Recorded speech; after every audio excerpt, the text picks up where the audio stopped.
ይህ ሰውዬ ቸኮሌት መግዣ ቦታው ጋር ይሄድና ቸኮሌት አልወጣ ስላለው ተናዶ መስታወት ይመታዋል። መስታወቱ ሲመታው መስታወቱ ይሰነጠቃል ማለት ነው። በዚህ ሰዓት ሲገለብጠው ቸኮሌቱ ወደ ታች ይወጣል ብሎ አሰበ። አንድ ሰውዬም ያያቸዋል። ችግር አለ ይላቸዋል። አረ ምንም ችግር የለም ዝም ብለን እያስተካከልን ነው ብሎ ይነግረዋል ጓደኛው ማለት ነው። ይሄኛው ይገፋለታል ማለት ነው ወደኋላ። ይሄኛው ሊጥለው ሲል ወደፊት ማለት ነው። ይሄኛው ከፊት ይጎትተላል። ምን እያረክ ነው? ተው ተው ይለዋል ማለት ነው።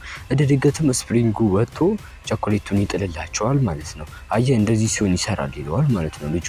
ከዛም ልጁን ይዘውና ወደ አንድ ቤት ይከተዋል ማለት ነው።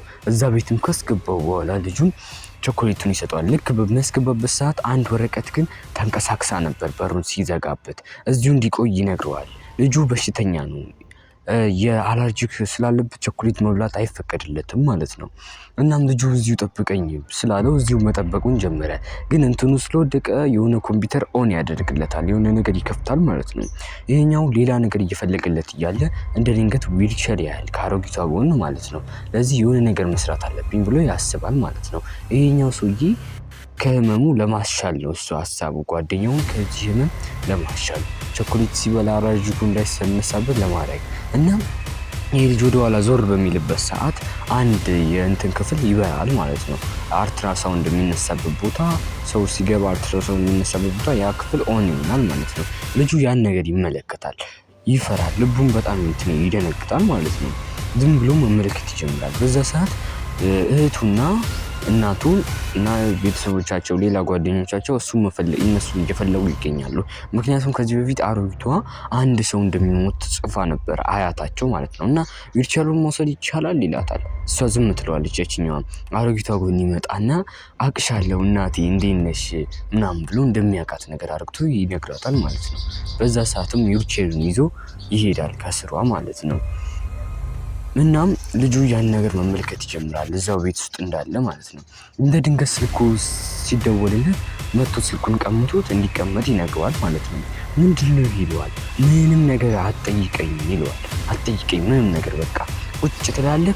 ከዚህ ወጥተህ የምትሄድበት ቦታ አለ የምትታከምበት ቦታ በቃ እሱን ነገር መድኃኒቱ እንዲሰራ ነው የምናደርገው ብሎ ይነግረዋል። በዚህ ሰዓት የዛ የእንትኑ መጠን እየጨመረ ነበረ። ብረት የመሳብ አቅሙ ጨመረ ነበር። ብረቱ በጣም እየሳበ ይመጣል ማለት ነው። ጉልበቱ በጣም እየሄደ ይመጣል ማለት ነው። ልጁም እንዲቀመጥ ይነግረዋል ማለት ነው። በዛ ሰዓት ያ ነገር ግን አሁንም እየጨመረ እንደሆነ አስተውሉት። ልጁም ይነግረዋል እንዲበላው ቸኮሌቱን ግን ጉዳት የለውም ይለዋል። አትሞትም እንዳትሞት እኮ ይህን ቸኮሌት እንድትበላው ነው። ይህን ቸኮሌት ከበላው ሞተ ነው የምትነሳው ብሎ ነው የሚነግረው ያ ጓደኛ። ልጁ ግን እንደዚህ እንደሆነ በቃ አልፈልግም ነበር። በጣም እየፈራ ነው። ይነግረዋል በቃ አደራ እህቴን ወንድሜን ሁሉንም ነገሬን አደራ በቃ እንደምወድ በቃ ምንድነው አንተ እንደዚህ ቀልድ ታበዛለህ እንዴ ምናምን ይለዋል ማለት ነው። እሱም ግን እውነቱን እንደሆነና ቢሞትስ ባይነሳስ የሚለው ሀሳብ እየመጣበት አይምሮ ላይ እንደሆነ ይነግረዋል። አስተውል እንዳትሞት ነው እያደረኩ ያለሁት። አያትህ በድንገተኛ ሞት ከምትሞት ሞተ ባለብህ በሽታ ሞተ ብትነሳ ይሻልሃል። ከዛ በኋላ አትሞትም ብሎ ነው የሚነግረው ልጁ ማለት ነው። እናም ያስጠነቅቀዋል አሁን ምንም ችግር እንደሌለበት ምንም ይለዋል። ልጁ ግን እየፈራ ነው። ቤተሰቦቼ ምናምን ይለዋል። በቃ አይዞህ ብላው ይለዋል ማለት ነው ቸኮሌቱን።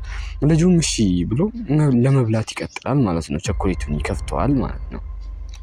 ቸኮሌቱንም ከከፈተው በኋላ በቃ ግን ያው የሆነ ቅሬታ አለው። በቃ እንደሚሞት እያሰበ ማለት ነው በዚህ ሰዓት።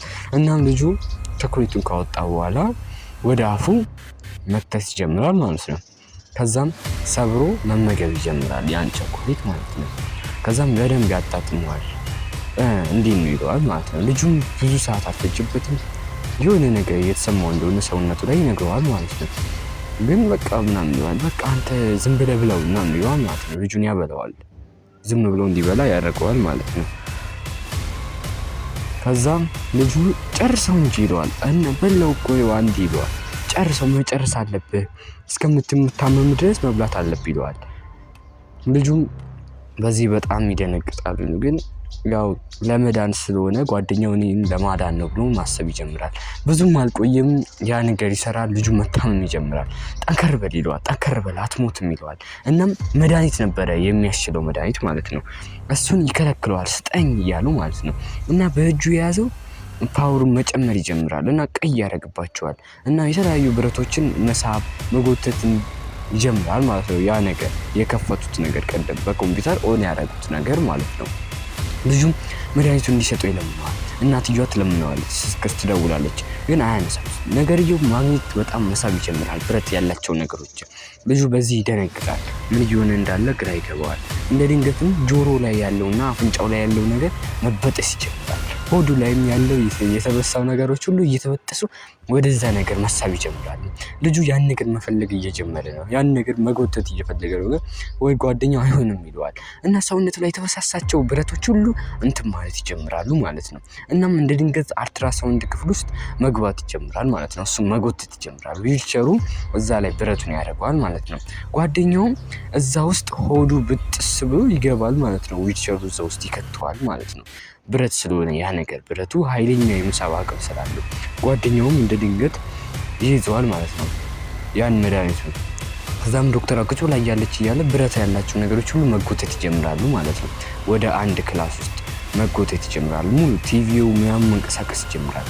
ልጁ እንደምንም እየተፋቀቀ እዛ ነገር ጋር የሚያስችለው ነገሩ ጋር መድረስ ይጀምራል ማለት ነው።